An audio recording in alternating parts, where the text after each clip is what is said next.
Hi everyone, my name is Maria Paula Escobar, and today I have a very special person who I'm going to interview. He is Jonah Chapman, and we are going to talk about a social situation that he has been living during all his life. But first of all, Jonah, present yourself, please.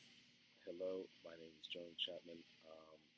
I'm from outside of Philadelphia, Pennsylvania, and in the United States. I live in the outskirts of Philly, so there's some stuff going on. There's a couple malls, but yeah, it's nice. It's chill. Okay, thank you so much, Jonah, for accepting my invitation.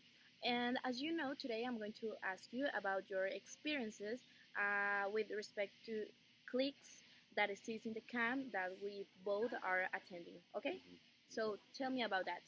Okay. So in the camp that we came to, um, there was very it's very clearly determined that there was the kitchen staff, the people that were working in the kitchen, and the people that were working with the kids, or the counselors. And the camp didn't really allow for a lot of time for the kitchen staff and the counselors to intermingle with each other, to really like know each other. So as a result, like when the counselors during the meals they have to go and get food from the kitchen staff, they don't really kind of have that connection with the kitchen staff, and they just kind of look at the kitchen staff just like as like servants, as like people who don't really exist other than just to provide them a service for them. And it's just I don't feel like it's a good environment, or a good feeling been that the kitchen staff feels is like they're as though they're just providing a service, not that they're actually people. Okay, thank you, Jonah. And tell me about one specific experience about this. Okay. So one time I remember I was planning an activity with some other counselors, and I remember you were there, and I remember a couple other kitchen staff members were there, and I was still a counselor. I had responsibilities taking care of kids, and I was in charge of planning an activity for the night, and I really wanted to talk to you guys, but I had to plan an activity for the night with the counselors, and the counselors didn't know Spanish. They didn't know how to. They hadn't really interacted with you guys yet, so it was a bit. I really wanted to pay attention to your conversation, but darn, I was like, I really can't. I was like, I have to focus on what I'm doing, but it's really kind of painful, because I know like the conversations that you guys have is incredible. It's like it's a whole new.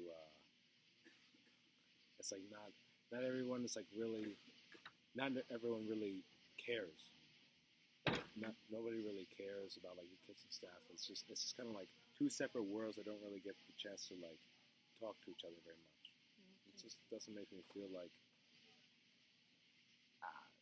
it's just it's nothing else. It's alright.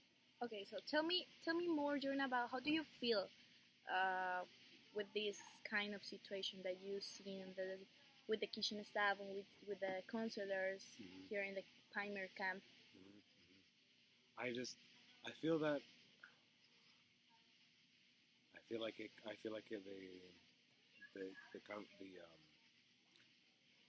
relationships could be better. I feel like there's a sharp contrast in the kitchen staff and the lives of the counselors, because the kitchen staff, like, they have a schedule that's like very very different than that of a counselor, and also our work is completely different. We work in the kitchen, and the counselors, they work with the kids. Yes. And what can you expect? Okay. Okay. So the last question is, how do you think the situation can be fixed? What is the solution that you can give to this? I think we could fix this if more people like learned a new language, or just like if people. I feel like people from America are very like closed off in their sentiments towards other cultures, or at least they feel as though their culture is the best, and they look at other cultures as though they're just like tourists, or just like they're just places to visit. They don't actually visit. They don't actually look at them as like places that are actually like inhabitable by people that actually live lives in those countries. Like a lot of people like want to visit Mexico or Colombia or China or whatever, but they don't actually want to stay there. They don't want to actually experience like the what it's like to live there. They might just want to stay for a couple of days and leave because they just Americans we just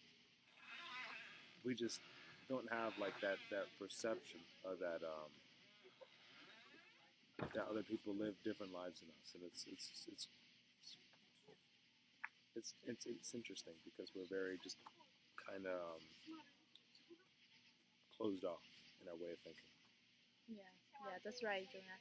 And so again, this is all for today, and thank you so much, Jonah, for sharing your experiences and talking about this very important issue. You know that many people don't notice, but it affects our society and our coexistence.